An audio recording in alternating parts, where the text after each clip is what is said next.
দ্বন্দ্ব, সংঘাত, গ্রুপিং ও সংঘর্ষে সমাজ হয় নষ্ট। নেতাদের রাজনৈতিক কৌশলে সাধারণ জনগণ হয় পথভ্রষ্ট।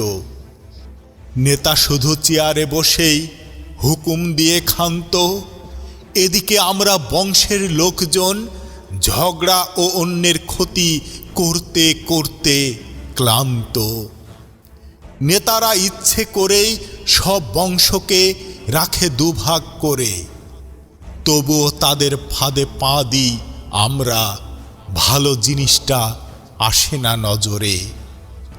বংশের কারো ক্ষতিতে যখন আপনার মুচকি হাসি আসে, বুঝবেন শয়তানটা বাস করে আপনার আশেপাশে।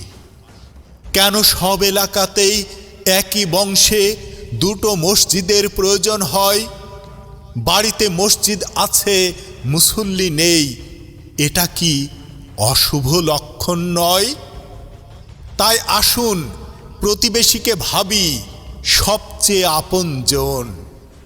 সামান্য জিনিস নিয়ে মনোমালিন্য যেন হয় না যখন তখন।